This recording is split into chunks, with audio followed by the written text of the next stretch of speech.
Greetings, Cosmos, and welcome back to A2XT2. Today, let's look at more profiles, learn more about individual characters. Pal.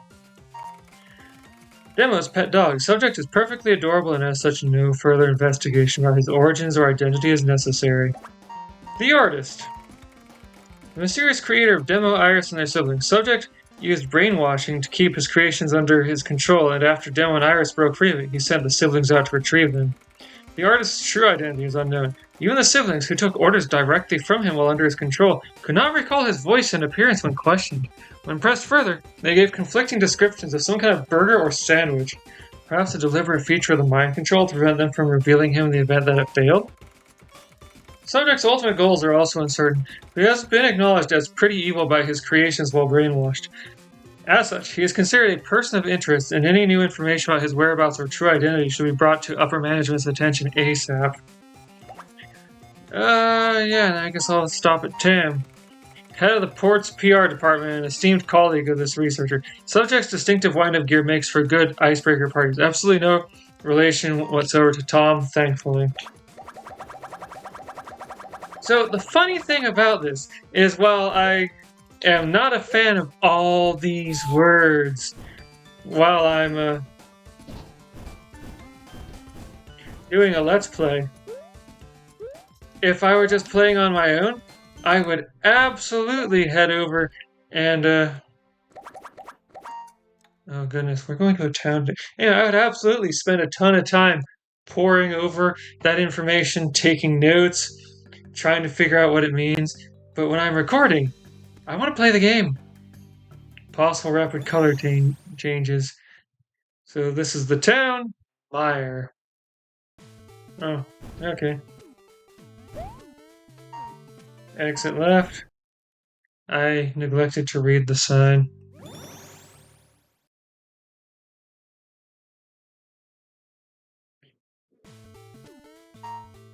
Okay.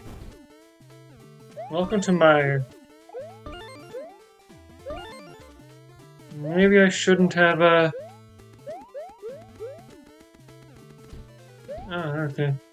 Oh, hold on. Okay, I am recording. Yes, okay, good. I am recording again. You there. This part of town is a mess.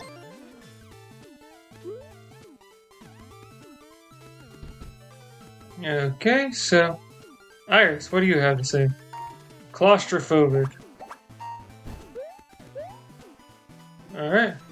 Here's the leak sanctuary. Have I missed anything? I missed one in Mangrove Cavern? Okay.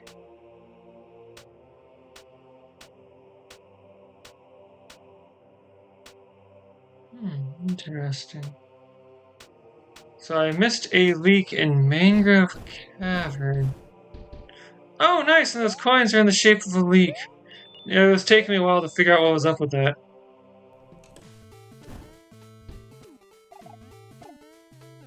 So that's where I can get cat llamas. You don't have anything for me? Yeah? Oh. Hey, Sheath. Hey, you. This rock is my rock. You can't have it. I wish I could climb vines like the rest of you guys.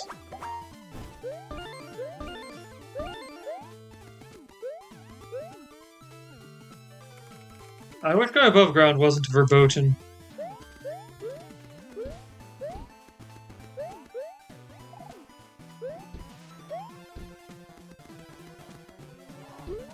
Oh. Okay. So it just stops there. Let's see here. Outfits. Want. 25. Oh. Princess Cood. I love it. I can afford this one. Okay. But do I really want to switch from Demo's cute yellow outfit?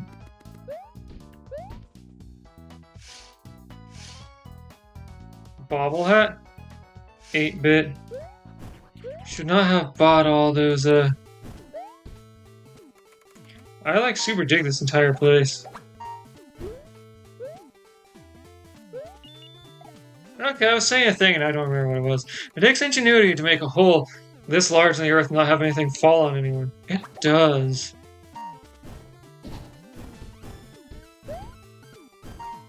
Exit right.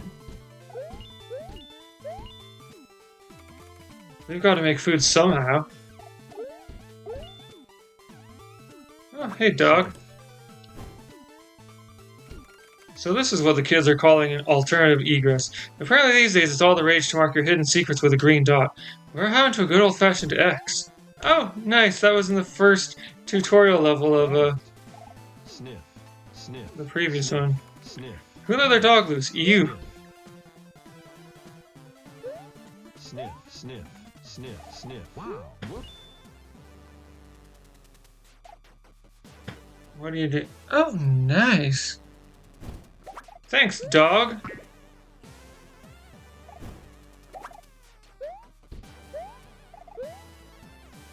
So...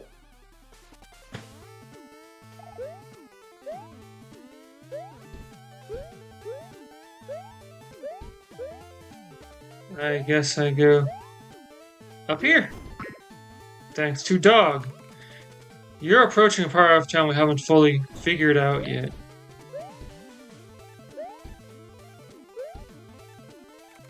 Yo, are you sure you want to go into the dark part of town? Sure, I'll go into the dark part of town. I love this lighting system.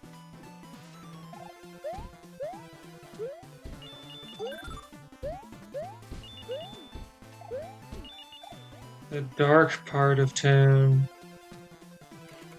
Hey there, want to play a little game? I have 8 coins all over the dark part of town. All you have to do is find them and reach the exit door into the time limit.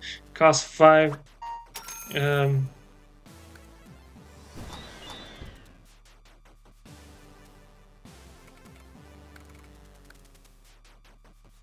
Okay, that is upsetting and I do not wish to interact with it. Oh.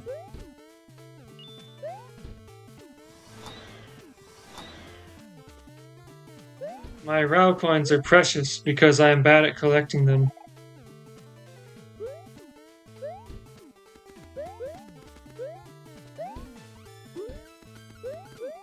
Alright, so how do I get over to the left? Oh. This. Hey, you! Oh gosh, I made a mistake getting up here. Alright, so what's in here? It just brings me out here. Why is there a red coin here? Hop, hop, hop, hop, hop, hop, hop, hop.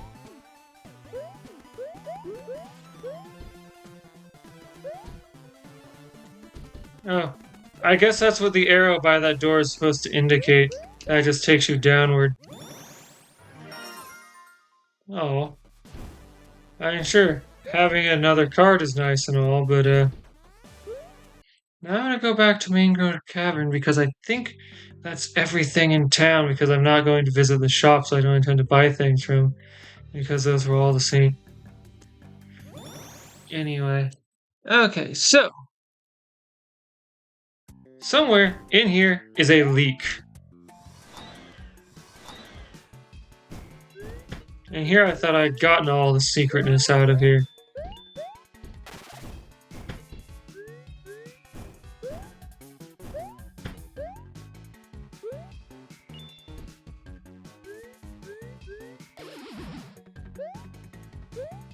Well, that's upsetting.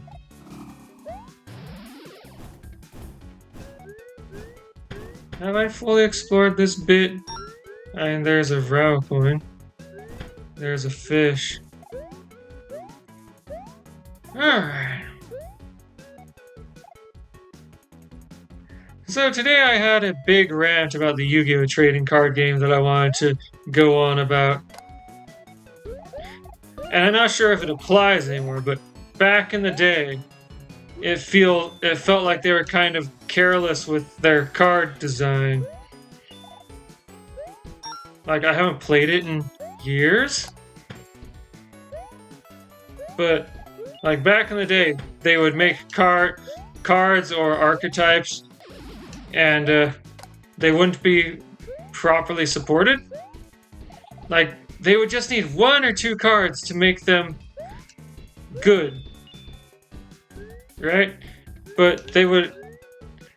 Like, they just need some basic utility or something to make things work. But they would not get that support, and they'd be kind of abandoned in following sets.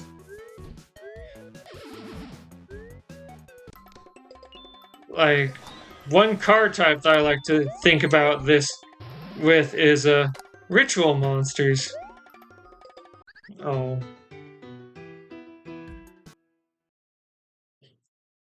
Where you need to have the spell to summon the ritual monster itself, and at least one other monster to sacrifice, because that's the way ritual spells work. And, well, to be fair, most of the original ritual monsters sucked.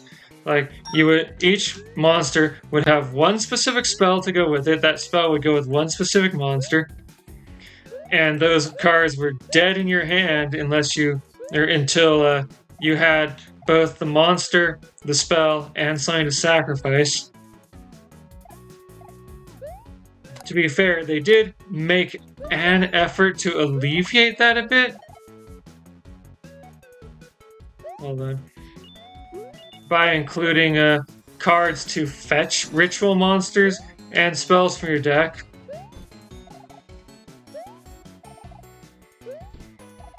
But they just weren't powerful enough to be worthwhile. Like, for one thing, it would be a few sets until we saw one that had attack power high enough to justify using a ritual instead of just including a regular high-strength monster in your deck. In fact, many of them were weaker than monsters of similar levels. With the excuse that, I guess, special summoning was supposed to be really powerful or something. And to be fair, back in the day, it was extremely rare that you'd get a second chance to summon a monster during your turn. But anyway, after that set, they got no more support. I mean, they got new members, but they got no more support for years?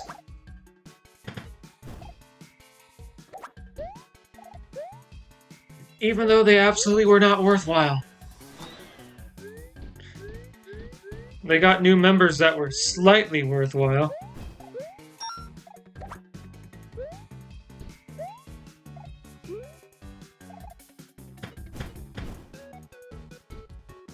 Okay.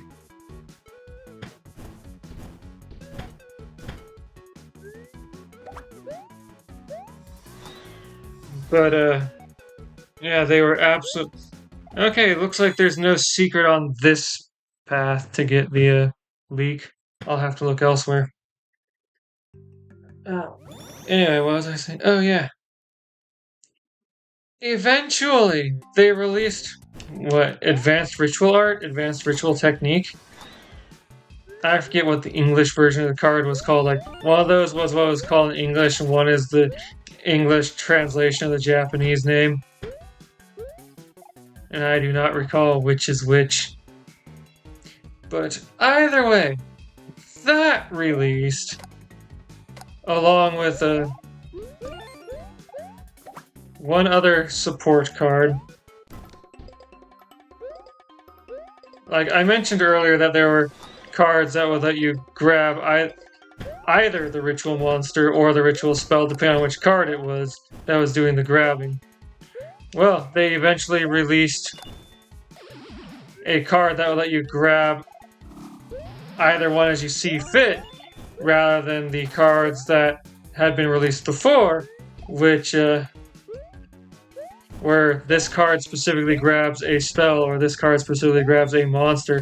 And if you happen to need a monster and you grab the one that grabs the spell, or yeah, if you happen to have a copy of the ritual spell, and then you need to pick up the monster, well, you're gonna have a bad time.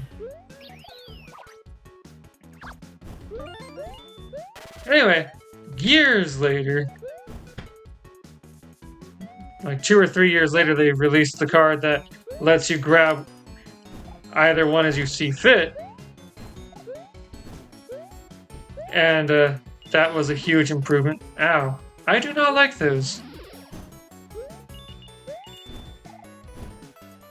Anyway, something dark side. Anyway, but they finally released a card that made ritual monsters worthwhile. A ritual spell that let you summon any ritual monster, and you would sacrifice instead of cards from your hand or field, and thereby sacrificing card advantage. You would sacrifice cards from your deck to summon a monster. And there was one ritual monster with an effect that made it powerful enough to be worth considering. Demise, the King of Armageddon, who had the effect to pay a quarter of your starting life points, and if you run out of life points, you lose. Okay, I think I missed something on this path. There's plenty of things to check out. Anyway, destroy every card on the field except Demise. Oh, interesting.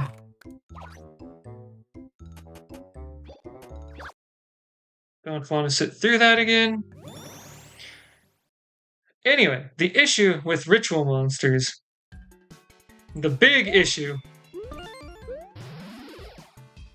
is that in order to be worthwhile, it has to make up for the cost of the cards it took to summon it. So you pay at least 2 cards, the ritual spell and whatever monster you're going to sacrifice, in order to summon a ritual monster. So any ritual monster you summon has to deal with at least 2 opposing cards in order to be worthwhile. Early ritual monsters, aside from Relinquished, were just monsters with stats and no other abilities. Had to be summoned by the ritual, but no abilities. So that meant that they had to be powerful enough and stick around long enough consistently to deal with 2 opposing cards. But the very first set of the game released plenty of cards that let you just wipe out all of your opponent's monsters at any time, making rituals not worthwhile.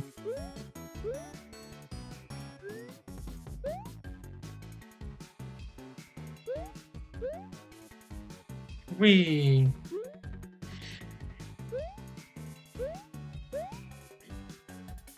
After all, there was no way to consistently guarantee that a monster would stick around long enough to recoup the cost of summoning it.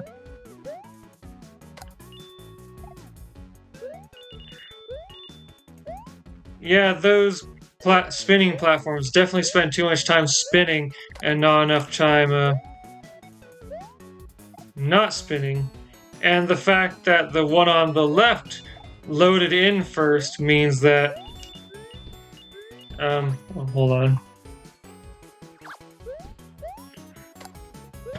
Means that it's always going to be spinning by the time you can get to it from the other one.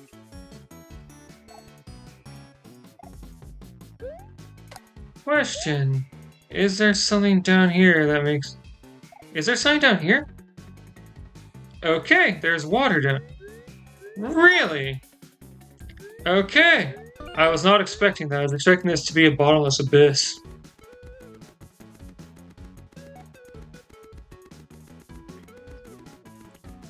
Alright, well, now to make my way to an exit. Oh no. Yeah, no, this isn't gonna work. I need to go despawn those and then respawn them from the left. Anyway, something dark side, something complete. So yeah, and things like that have been a continuous issue in Yu-Gi-Oh! At least when I was playing. They have all these cool concepts that are executed poorly. In the case of ritual monsters, it was the cards needed to be more powerful to be worth playing. They had to be able to consistently recoup the cost of summoning them, which they did not.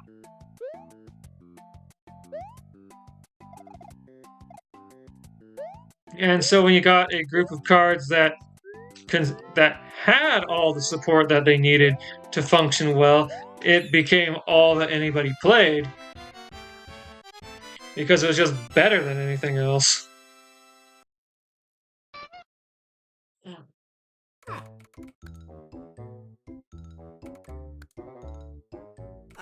Hey now. Okay, so now just have a chat with Asbestos.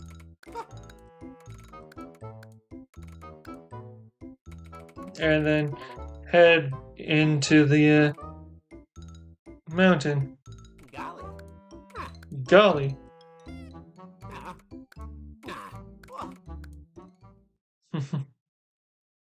Alright. Join me next time when I visit further into the cave. There's no green levels I have access to, so I guess I'll just do this one, maybe? Sure, that works.